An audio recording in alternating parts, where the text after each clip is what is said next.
I'm Candid Frank. He's David Morassutti, and we're here to talk about the Canadian Football League. And when we talk about the Canadian Football League, there is a real um, it's soup to nuts, and it's from here to there, from hither and yon. It's a very flexible league in as far as what you can talk about. This week 6, was not a weak week. It was a strong week. Um, I felt it was really good football. How about you? I thought this was the best week of CFL football that I've seen in quite a while. Like we've had good games, but in terms of every game, it was probably one of the better weeks. Only one game was really a blowout. That was the Edmonton Hamilton one, but at this point, Edmonton's continues to look like how I thought they were going to look, and that's a really tough position that they find themselves in. But other than that, every game was entertaining. I think Edmonton had the most Agreed. entertaining play, what's the word I'm looking for? Call of a touchdown. I don't know if you didn't watch it, go and watch the call of the pick six Taylor Cornelius threw. Dustin Nielsen just what a way to sell the call. Might be one of the top three funniest calls I've seen. Probably one of the funniest CFL calls I've seen in terms of just you go back and you listen to it just for the call itself rather than the play. It it was a play that um you know on that play Taylor Cornelius. I guess we could talk about that and drill down a little bit. It was a tale of two Taylor Corneliuses in that game. Again, the one constant with this kid is his inconsistency.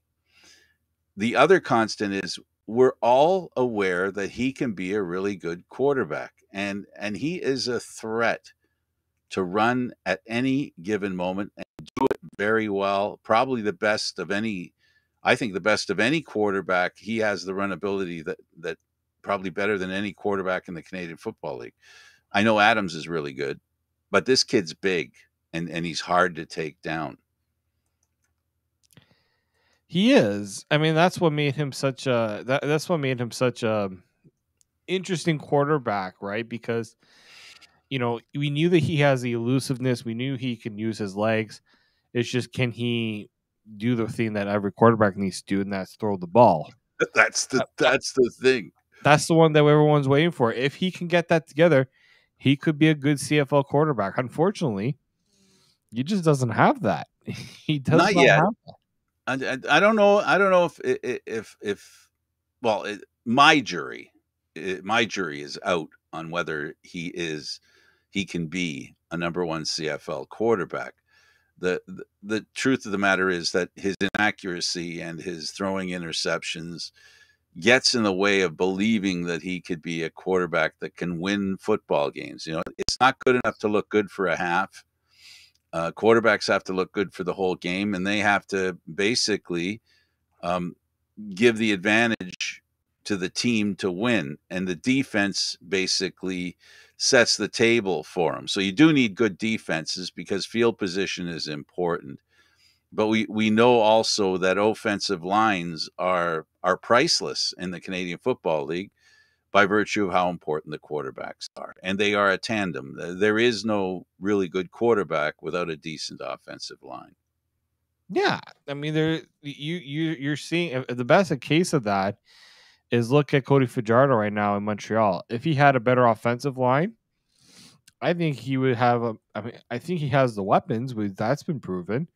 He just needs to be given a chance to make a play at this point. Yeah, yeah. And as far as quarterbacks are concerned, I'm looking at the CFL leaders here. Well, actually, yeah, okay. We'll talk about the big injury of the week since we're segueing. We'll segue into this part talking about the quarterbacks. And we have Zach Caleros leads the league with 11 touchdowns. That's pretty good for a quarterback. Vernon Adams is second with 9, and the recently injured Trevor Harris has 6. Cody Fajardo with 5, equal to what Chad Kelly has. Now, Chad Kelly has had a shorter schedule to pad points. Well, and that's the thing, right? Right now we're sitting at, Chad Kelly's played 4 games. Vernon Adams played 5. Zach Close has played 6. So there's a bit of an imbalance in the schedule. So one thing, if you want to look at statistically quarterbacks, there's 2 that I like to look at for anyone that's trying to get a gauge of how to measure quarterback. Quarterback rating is number 1 for me. Right. Because that combines all the stats and puts it together based on efficiency each and every game. So Zach Claros leads the league at 112.4. Chad Kelly is second with a 111.3. Want to take a guess out of all the starting quarterbacks who's third? You might be surprised about this. Well, actually, it might not come as a surprise, but I wonder if you would know. I'm not looking at it, so you really put me on the spot. That's the whole point. Yeah. I'm going to say, let's see. I'm going to say it doesn't matter how many games you played, right? Nope. For that stat. So I'm putting it as a starting quarterback. You've had to play at least 5. I'm going to put 5 games. Oh, okay. So that narrows it down because I was really tempted to go in Ottawa. I was going to go for a trip to Ottawa, but not enough games there. Surprise. Let me see. Well, you said who was third, right? Who was third behind Kelly and Colaros? Okay, where am I going? So we've got BC. Well, Vernon Adams, unfortunately, a lot of interceptions. That'll eat away at his efficiency. Yep. Well, it's not him. The guy who just got injured is a candidate, but I'm not going to go with him. I guess, let's see. No way. Montreal Fajardo. No. Ottawa. No. Hamilton. Not really enough quarterbacking by any specific quarterback. So we got to go west. Please. Oh, really? No. It's not. No. It's not. I should have said it's a quarterback in the East. That would have made okay. Because you were thinking Jake Mayer there first. No, boy, no, can't be him. So if it's the East, well, we already have. Well, Hamilton has had. Well, Hamilton. I'm going to go with Hamilton, and I'm going to go with Hamilton. It's actually Cody Fajardo. It is Cody. Okay. Cody Fajardo has a 101.2 rating. And right behind him is Vernon Adams Jr. at a 98.5 rating. And you were definitely right when you said that the interceptions would eat into his efficiency, because if he didn't throw those 6 picks in the one game, because right now he has 8 on the season, he would be close to that maybe 3-4 mark. His rating would probably be up there with Kelly. He'd probably be above Kelly because he has more touchdowns thrown. Mm-hmm. He's second in touchdowns with 9, by the way.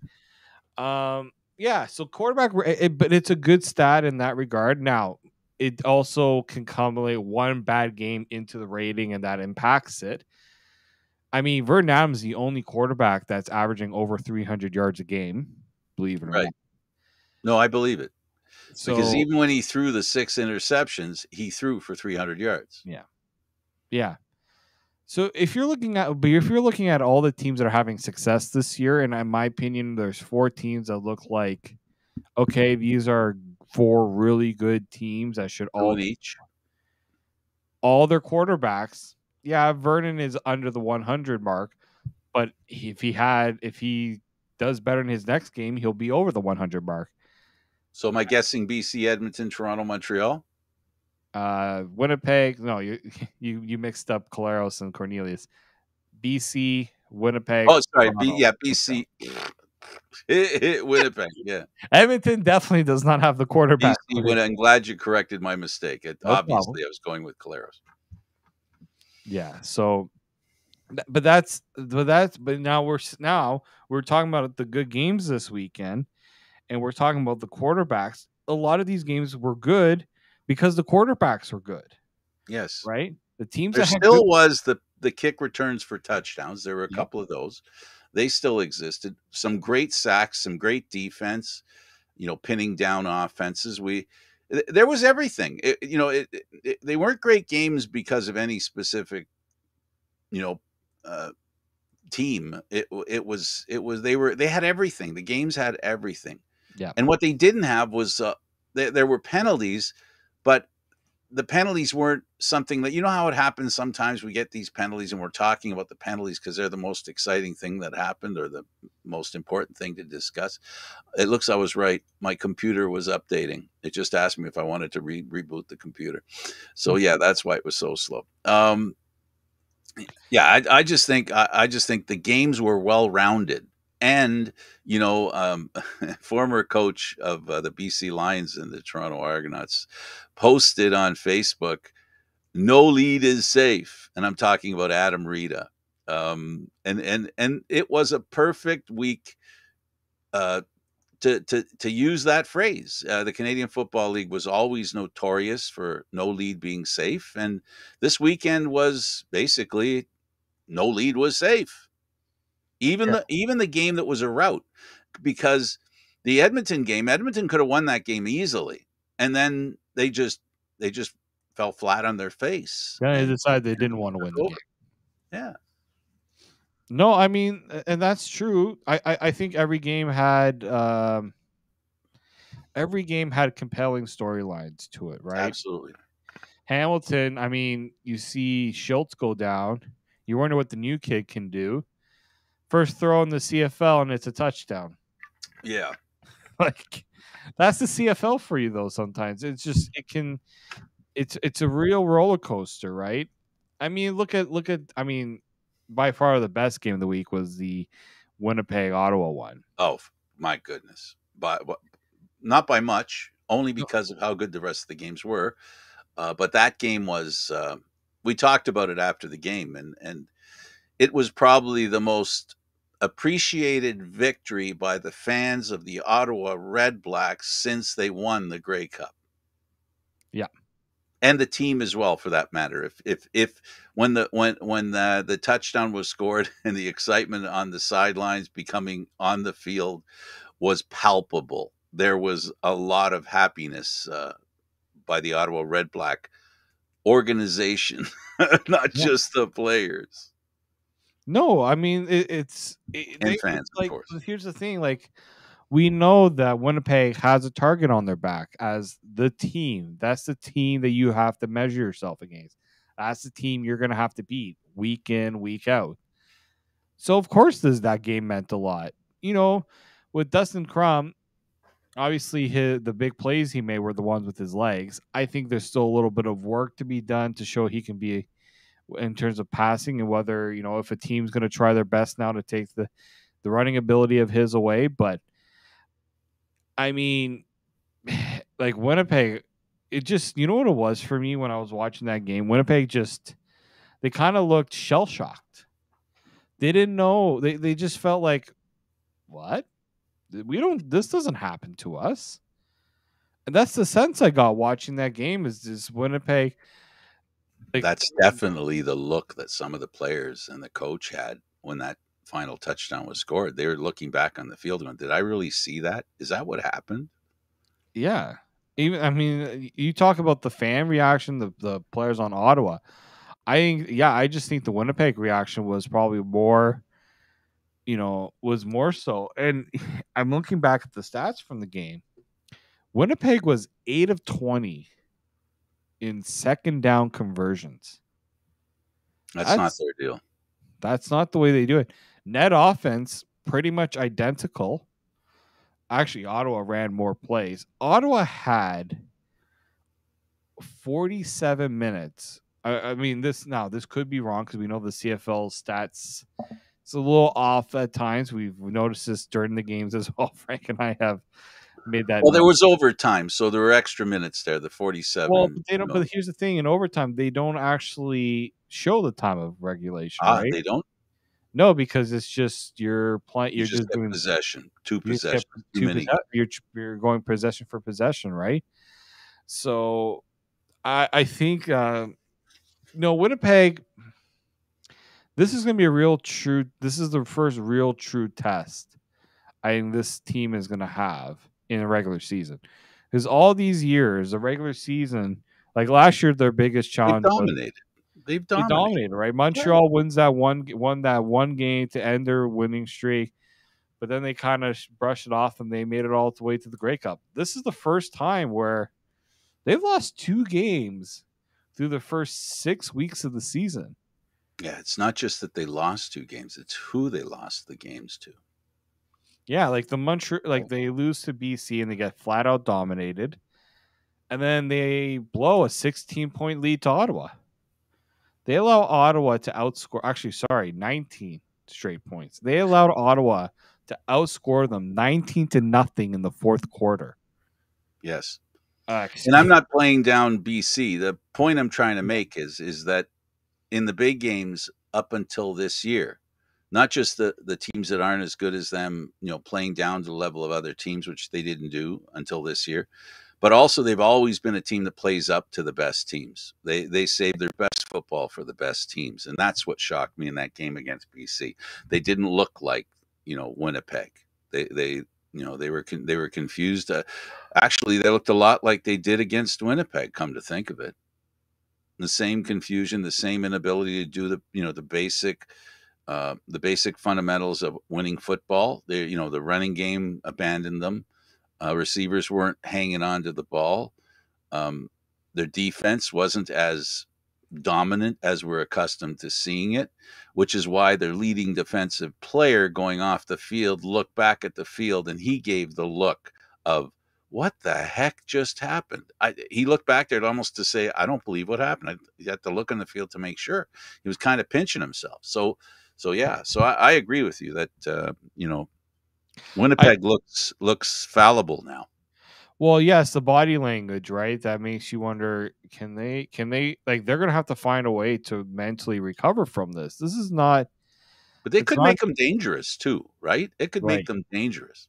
Well, now their guard is up and they now know, okay, we need to turn ourselves around here. We can't obviously be feeling sorry for ourselves, and they know that now teams are looking to play their best against Winnipeg. They're not going to go in with a half effort. They're going to be giving everything they can.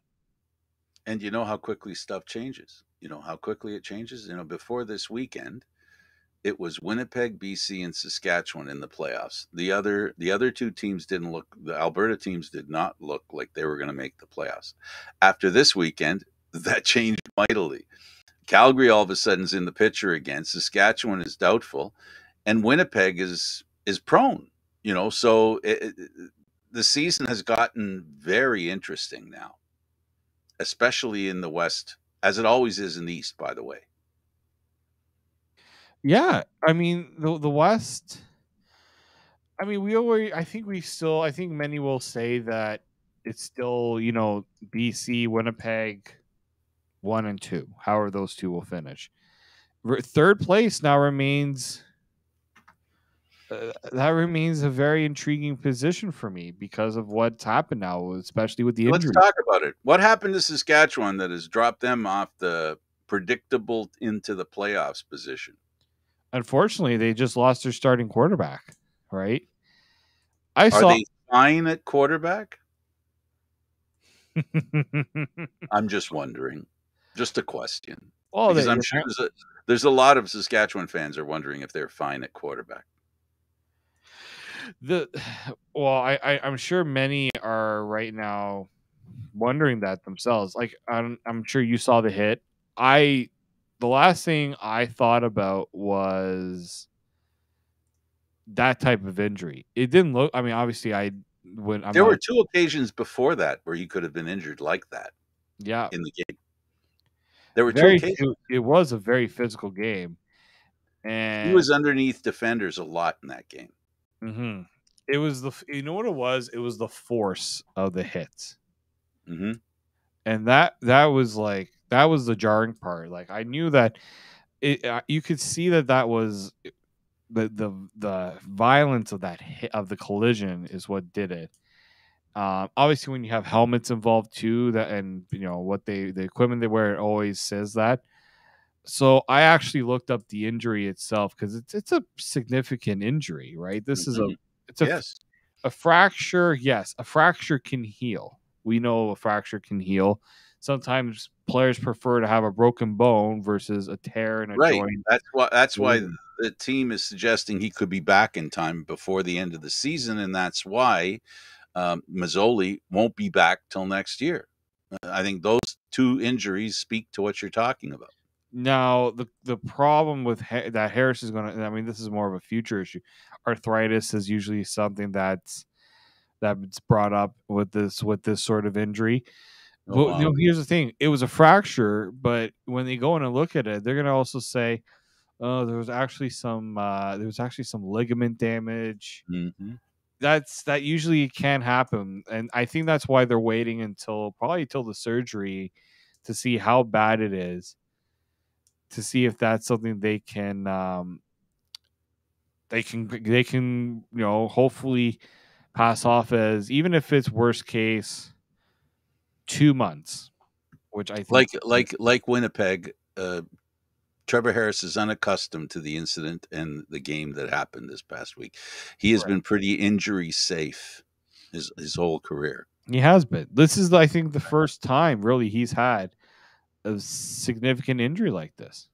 Absolutely, and you know, a lot of people have faith in his ability to recover. They know that if anybody will, he will. He has, he's playing for an organization that is very supportive of their players as well as the fans, and he's his posting and his thanking everybody for their support. It's too bad. He really looked like he was in a position with a team that he could he could surprise, and it's still not over, depending on, like you said, the recovery and his ability to recover any long-term concerns, whatever that ends up being or becomes. um, he's a great quarterback, and we need him in the Canadian Football League. Well, they do, and like Saskatchewan, obviously they put in a lot of stock in trying to get to the Grey Cup this year after what happened last year, the disappointments and all those things. There's pressure there, right? They'll probably see how fine Mason Fine is for the next few weeks. I see, give it a few. You got to give him time, right, in this position, and then see if he can keep their season afloat. It's a very tough task, to come in this type of I would situation. have said that before this year, David, but after what's happened this year with the two quarterbacks that have started for two teams this year, one being um, Chad Kelly, the other being Crum, they're two quarterbacks that have instantly had some success, something that we don't anticipate or expect. I wonder, and I'm sorry for interrupting, but Oh, go ahead. the thing that you're talking about, I want to hear from you. Maybe things have changed. Maybe we know when a quarterback can be in the Canadian Football League. Maybe there's a certain characteristic, there's a certain set of boxes that are checked, and how they're checked and how strong those boxes are that makes a difference.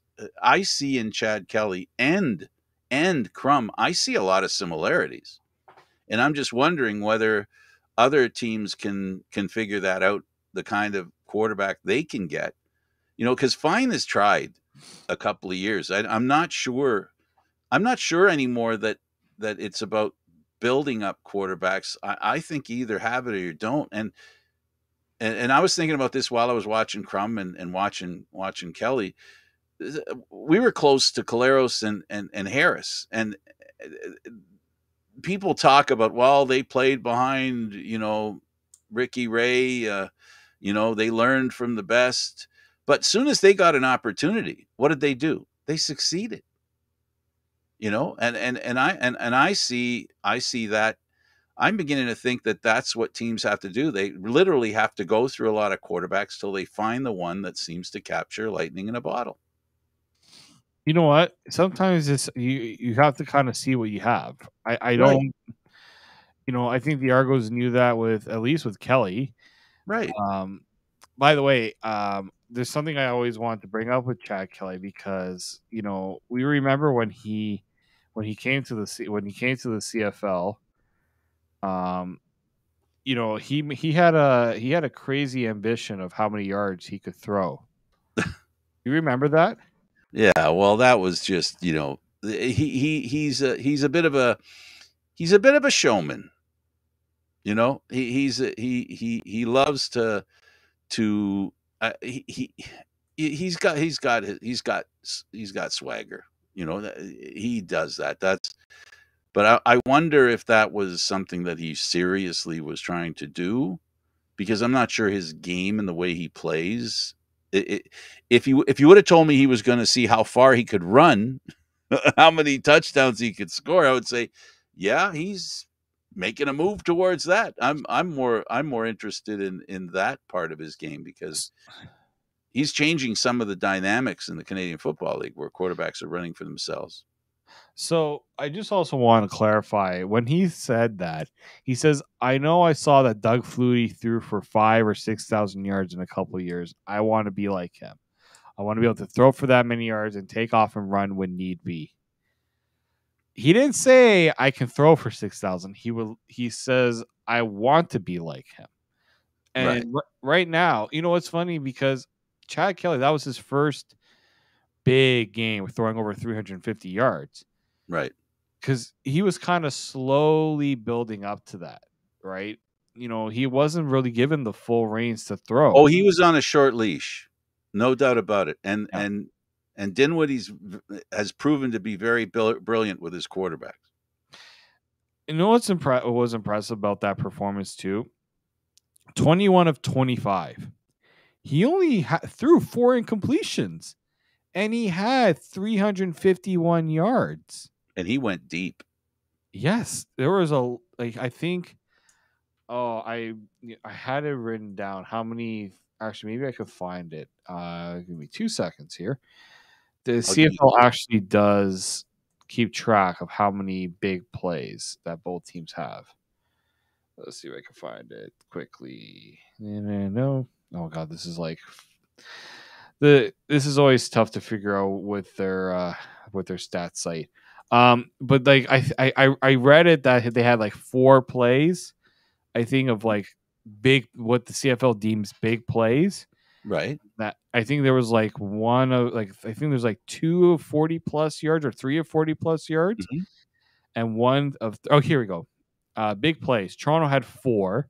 Right, 30 plus yard passes with 3, and one rush of 20 plus yards. That was the AJ Willett right. 45-yard rush. But Yeah, 3 plays of 35, 30 yards or more in the pass. Guess how many Montreal had? probably more. Zilch. Zilch. Okay. None. They had no plays of 30 plus yards off the pass. They had a That's couple of, the touchdowns that Fajardo threw, which were like incredible. Although, I guess you don't really expect Tyler Snead to be the 3 touchdowns. right. Like, you don't expect that. But I think his longest one was 26. But big plays in the CFL is technically 30 plus yards through the air, 20 plus yard run. That's a big play in the CFL. So Absolutely. they were close. Montreal was close to getting that a few times, but just couldn't really get there. But that's where Chad Kelly, that's where the swag Kelly comes from. It's not, throwing these short passes, throwing these little tweener ones. He wants to go for it. He wants to make plays, wants to make the big plays. And if it's not there for him, he'll run. If it's not there, he'll run, or he'll try. He has his running game that'll help with that too. Yeah, well, that is amazing, and I find it amazing that Harris, being, he's a class act. You don't hear anything about how many touches he gets. There's no word on that. He's he's not central, and he's there ready to go as soon as he's given the ball. You can see he's very in tune to what he needs to do, and he's very strong on the ball when he does run it. So They're a great tandem. They're a great team.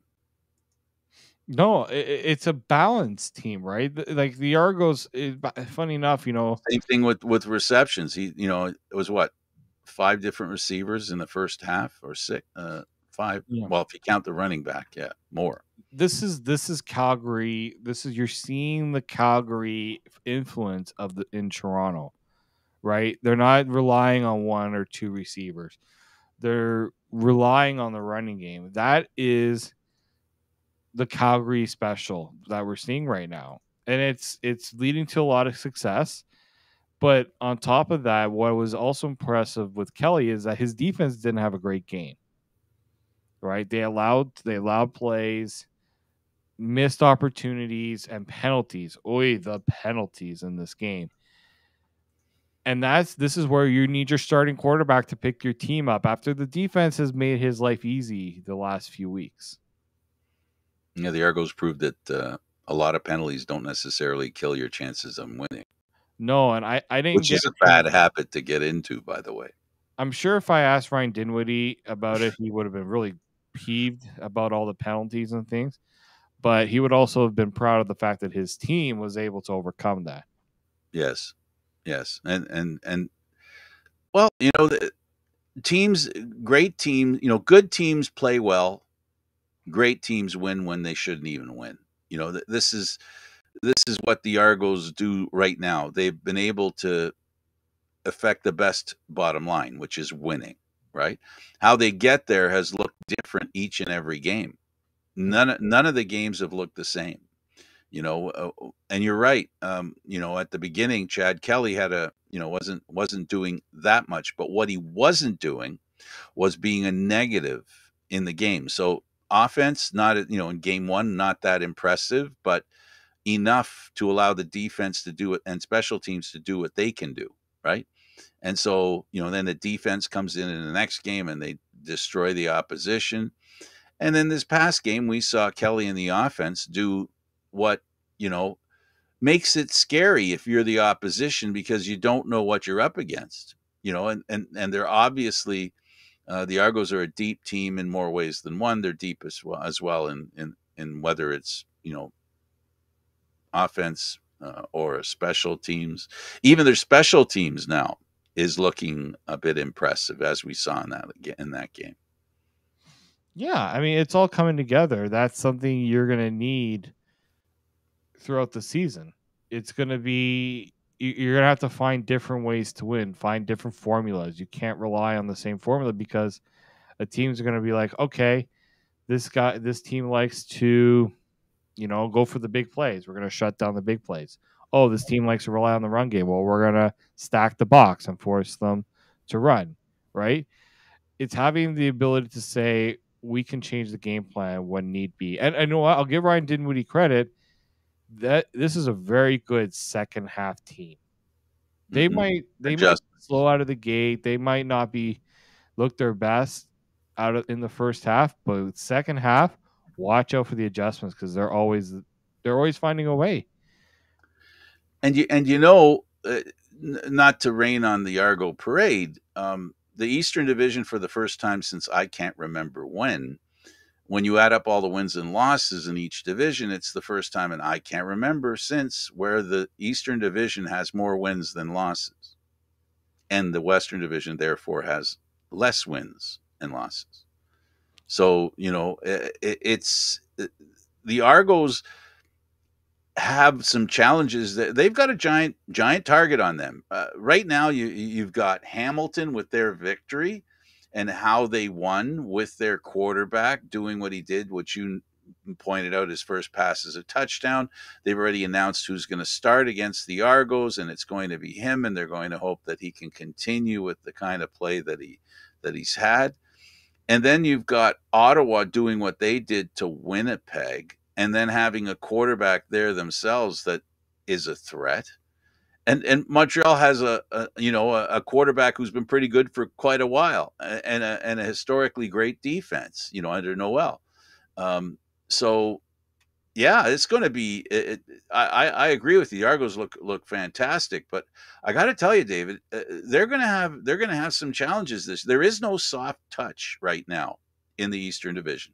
If what we saw is real, like you said, if Crum's the real deal, and if he's able to keep doing what he's done, this is going to be a really interesting, East Division. I mean, what used to be the West Division, you know, well, let's see if they'll cross over. I'm not saying that the East Division will cross over, but what I am saying is that there's going to be a real competition. The games are going to be pretty tough in the Eastern Division as we move on, especially because you have an imbalanced schedule. You play mostly the East if you're in the East, you play mostly the West if you're in the West. I want to see, can Ottawa catch lightning in a bottle right now with this win, and They're all Hamilton. 2-3. They're all one game under 500, which Mhm. is pretty good. That's a good place to be if you're those three teams. Yeah, I look at, it's funny because I look at Hamilton and Ottawa. Those are the two teams that they start pulling their weight a little more. Yeah, this East Division could be like, if you're Montreal, it's a little concerning, but they've had a tough schedule. They had Toronto, they had Winnipeg, Three top teams. but now you can't say that Ottawa is an easy game anymore, right? It Nope. used to be Ottawa was the game you could see yourself winning. They got the Stampeders, they got a bye, and then they have the Stampeders next. That's going to be interesting. And then they have the Tie Cat. They've got a like their schedule's kind of up and down a little bit. But yeah, like if you're Montreal, if you're Jason Moss right now, you're saying to yourself, we cannot let Ottawa or Hamilton feel like they can get the jump on us, because it can happen. There's only one team in the league right now by virtue of their record and by virtue of the way they played, and that's Edmonton, who haven't won in 20 games at home, who are the only team that at this point looks like they could be the softest touch in the league. But I hate to I hope I'm not turning people off by throwing hope out there for all the teams in the Canadian Football League. If they could have their first half and play that way, make the big plays, the quarterback make the smart moves, eat the ball when he needs to eat the ball. It's going to be an interesting situation in the Western Division too. They have the extra teams, so Edmonton being at the bottom doesn't stop the tough road for it because they have the extra team. The four teams you got, Calgary and Saskatchewan, are going to be very interesting. They exchanged victories in their home turf. Saskatchewan lost the last game to Calgary at home. Calgary lost to Saskatchewan. And now you've got the situation where Winnipeg looks fallible and BC has been not very good on the road. I was actually just looking at the standings right now. I just lost the page. But it's very interesting to see some of the stats here from teams so far this season. Like Calgary is 0-2 at home. I mean, Edmonton won't ever win a home game. I'm convinced of that right now. Yeah, BC 2-1 on the road, but I mean a bad road loss. They had the good one against Winnipeg, but yeah, like it's going to be interesting to see.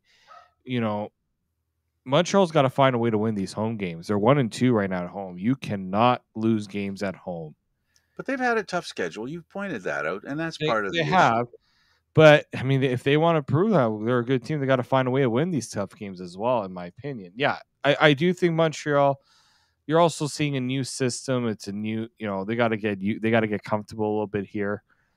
And let's remember where they're coming from. They had a real tough situation there with ownership change, lost some key players, and they, a lot of people didn't think, a lot of people put them behind Ottawa because of the way they entered the season, and they've done a great job in being considered before this weekend the top team in the East with Toronto. Yeah, and I still think that.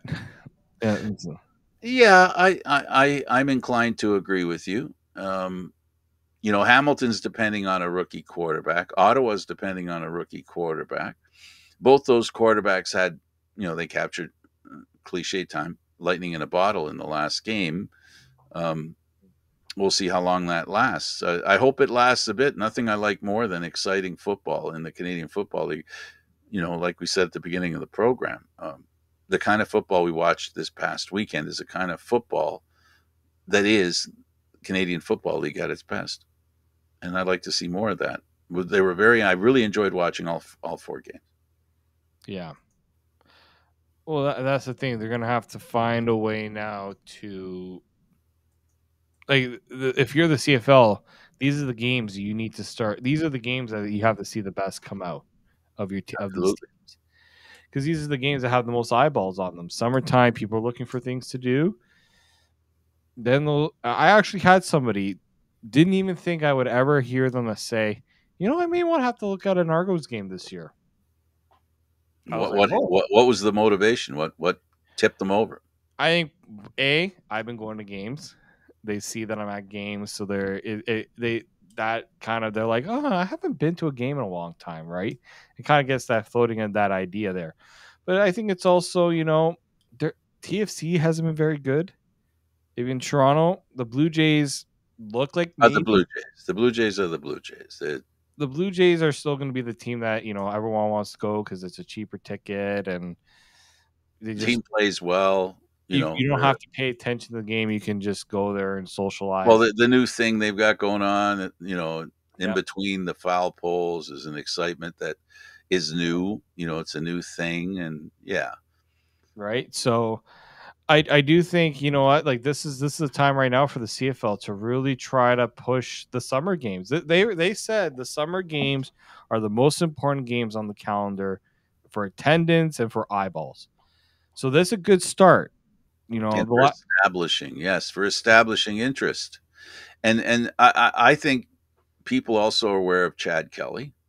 There are a lot of people I've heard them say, I didn't know that the Argos had, you know, Kelly's nephew was he's related. and he was at the game too. Yeah, Jim right. Jones was there. So we've always said we've agreed, and I think, folks, this is an important thing. There's got to be some jam.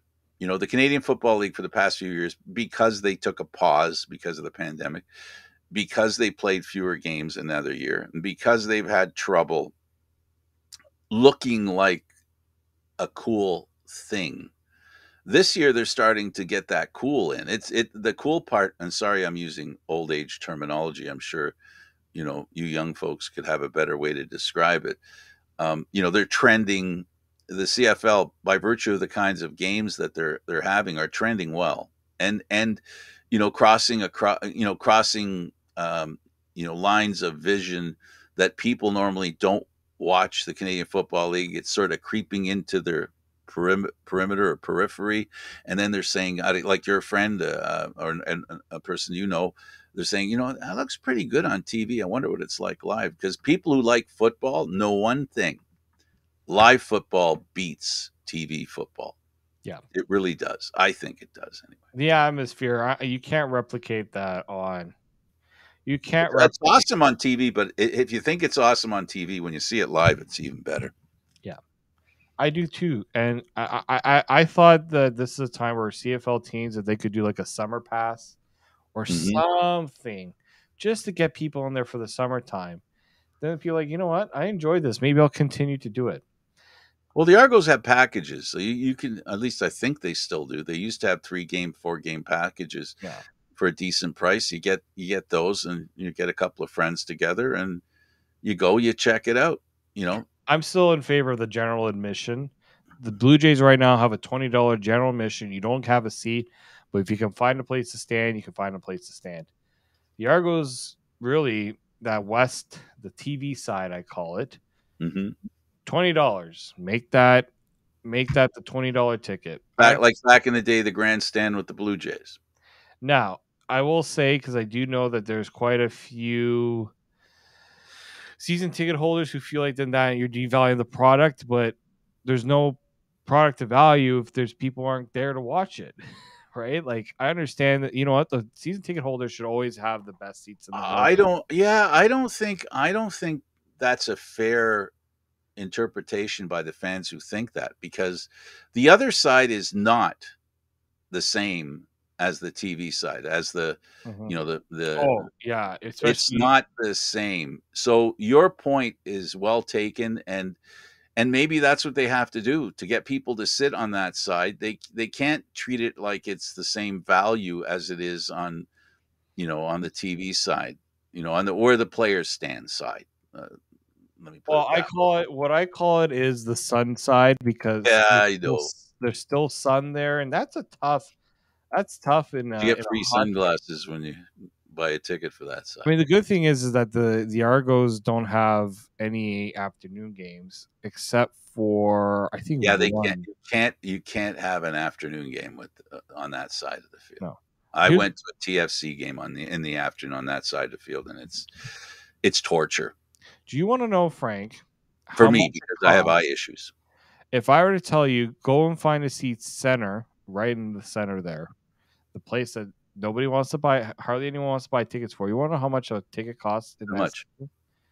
With fees and everything? $91. No, not a no. It doesn't work. What are we doing here? I'm sorry. I understand that you can't give away games. $91? Even Jay's games aren't that expensive in certain sections. And for $91, imagine you want to get families, you want to get a group of people. Now that's center. If you move one section over, I think it's 65. But come on. Like what are we doing Dude, here? I agree with what you said. Now we don't pay for our tickets because we cover the team and we're I'll guests tell of you the this: if I had a season ticket there, that'd be a costly. That'd be very cost. I think season tickets you probably get it cheaper than that. This is a But single. don't you think educated Argo season ticket holders know about that side?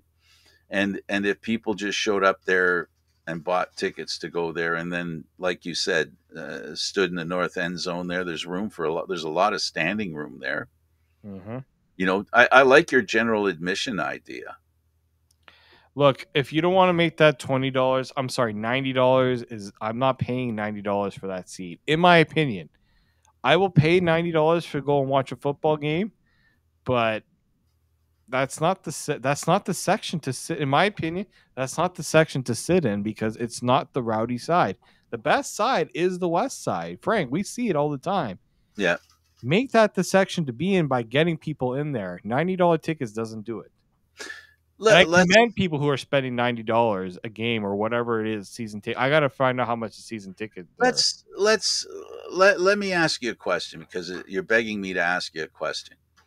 How important is it to have people in the stadium? I Like, think it's crucial. how important is that? Yeah, and if it is crucial, I think the fans who are on the west side, or so, yeah, the west side, and you're referring to the east side when you're talking about those I'm talking seats. about the side where they only have the Yeah, lower section, the upper bowl yeah, is yeah, yeah. cleared off. You can't sit. They the it's in my opinion, this is the same story that happened in hockey when like the Blackhawks and other organizations decided that they need to not broadcast games on TV and they need to depend on people buying tickets. There's a symbiosis between the games being on TV and people being in the stands. If people are watching on TV and nobody is in the stands, it eats away at the excitement level. There's nothing that says I don't want to be there more than empty seats. And that's my point. And I prefaced it by saying I don't. I cover the team, so I don't pay for tickets. So um, I think that's to your point. I think that's important. That people be in the stadium, but there's always the debate about the Jays used to paper the stadium, right? People felt that was not right either. So, but I just think the games are better and more exciting when there's more fans in the stands. It is. No, I don't disagree with that sentiment. I do think now I'm getting a better understanding of why that section has a hard time selling out.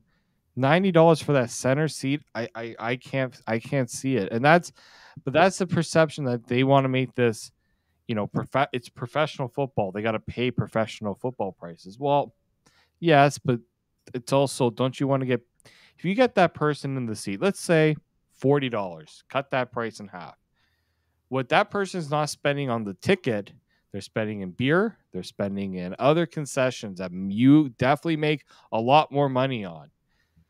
Agreed. And Again, if you really believe the game is that good, like I believe it is that good, the more people you bring in to come and watch it. And if you believe what I believe, which is football is much better live, it's great on TV, don't get me wrong, but it's much better live.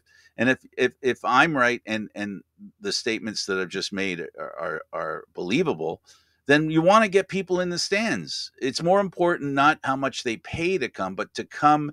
And then once the stands start to fill, then you worry about hiking prices. And then you get people there. Do what, be innovative. Figure out a way to get people in the stands. That they did it in BC. They proved it's possible. They could do it in Toronto. They're trying to do it in Montreal as well. It's all about excitement, and people breed excitement by their presence. yeah, no, for And sure. and you're, to your point, a beer, a popcorn, whatever, concessions bring money to the team. They do Concessions have value. a lot of value for sure. Now, the players don't share in. I know in hockey they don't share in that in concessions. Concessions only go to the ownership. I wonder if it's like that in the Canadian Football League. I would doubt it. Now, here's something interesting. I'm just doing a little digging around. Don't know if this is a glitch. So I am a Perkopolis member. I don't know Okay. if you've heard Perkopolis. You go and get deals on certain Yeah, things. yeah. I can get a ticket in section 108, row 19, 2 seats, $45 each. Are those the same $91 seats that you're talking about? It's in the same area, and I'm gonna check that section again. So that's something. That's a little note. If you have a Perkopolis membership, maybe go and take a look if you're looking to get some good deals on seats, because I found that to be a little strange. Let's talk about the games as quickly as possible, and it'll be a cursory discussion because we are running low on time. We talked pretty good about Winnipeg and Edmonton. Winnipeg and Ottawa, Hamilton and Edmonton. We talked about that a little bit. We talked about Toronto and Montreal. We didn't talk about Calgary and Saskatchewan. Let's take a minute to talk about that game. And this game is critical because really it's for third place. It's a playoff game. How do you feel that game went? And it was, in my mind, Calgary showed that there's something there, and Meyer showed that he can throw the ball accurately. He looked good in that game. That was his best game. Yeah, definitely the best game of the season. Um, Still relying too much, in my opinion, on the field goals Mm-hmm. for Calgary. But this was definitely a step in the right direction. Again, this was in Saskatchewan, so that's always a tough game. Although some Saskatchewan fans have told me that it's not necessarily the case anymore. They're not as good at home as they have been in Saskatchewan. But yeah, this was the one where Jake Mayer needed to show up a little more. Um, he certainly used more of his receivers. He only had two that, And not just him, his coach who yeah. calls the plays. Yeah, I do think this was definitely Jake Mayer's best game of the season. I think that's important for them. I would like to, again, it's good that you have a good field goal kicker, but you shouldn't be relying on four field goals to win. If you got 2, 3, like scoring points, scoring points, I get that.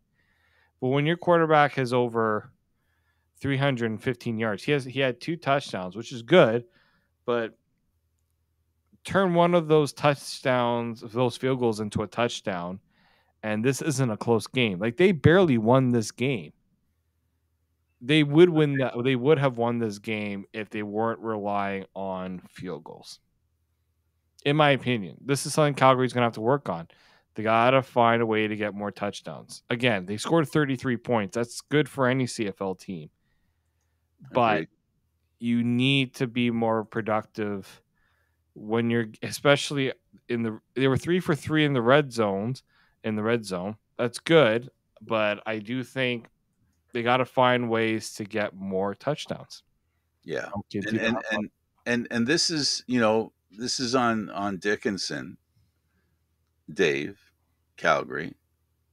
He's dominated his brother. I think he's 7-2 now, or yeah, I think 7-2 or something when they play against each other. He's responsible for the offense, and he's the one that wanted Meyer to be the guy, right? So they've got the guy they want to be there, and they've got to find a way to do what Calgary does, and that is next man up does a good job, right? So Meyer was the next man up. They decided to turn away from Bo Levi Mitchell. So they made a conscious decision. Obviously, they didn't have much choice. You can't have a guy like Bo Levi Mitchell as a backup. That ain't going to work. So, Fisher cut bait. They decided to cut bait. And that doesn't mean, again, I hate to sound like the eternal optimist when it comes to teams in the Canadian Football League. This kid just has to gain some confidence. And that's what's lacking in his situation. And the team Calgary is not the same Calgary team that we're accustomed to. This is a retooling team. They've been retooling for a couple of years now. Mm-hmm. But now, Calgary fans, when you're used to being at the top, you can take a few years where you say, you know what, we got to retool, we got to rebuild. Okay, when do we start to see the rise again? Right. The schedule says now. If you're a Calgary fan, there is no not making the playoffs in Calgary. That's something that's a threshold that would sting them. The same way, Ottawa beating Winnipeg and how that affected their fans, right? Because how could you do that? But that's the beauty of the Canadian Football League, and that's the beauty of sports. And next week when we talk about the games that go on, it's going to be interesting. Again, we've got I don't know if you're going to go to Hamilton. I think I'm going to Hamilton for that game. I might be actually. I might be going with someone that wants to go, so I think I'll be going for sure. Not 100%, but I say about 90% sure I'm going. Yeah, so it'll be interesting. I hope to see you there. I don't know how I'm going to get there exactly, but there will be. I'm going with a couple of friends as well. Actually, one of them used to be an Argo employee, Brian Evans. I do know that I will say this. I'm following the Argos fan groups, and apparently there's a boatload of them going. Let's see if I do that boatload. Are going in a bus, and a lot of them are going to be in section 107. So I don't know where 107 is. That's right behind the Argos. So I do think there's going to be quite a few Argo fans. I think they got quite a few that are going to be going. So yeah, they'll go there and they'll claw their way into their seats. You see what I did there? We reached that part of the show. Tit for tat. That's all I got to say. Mm-hmm. Hey, this was fun, David. Thanks for doing this, buddy. Oh, thank you, Frank. He's David Morassutti. I'm Candid Frank Stanishi. Thank you for watching CFL Talk. Hope to see you again next week. We miss Eduardo, and of course, anyway, hope to see you then, folks. Thanks for watching. See you next time.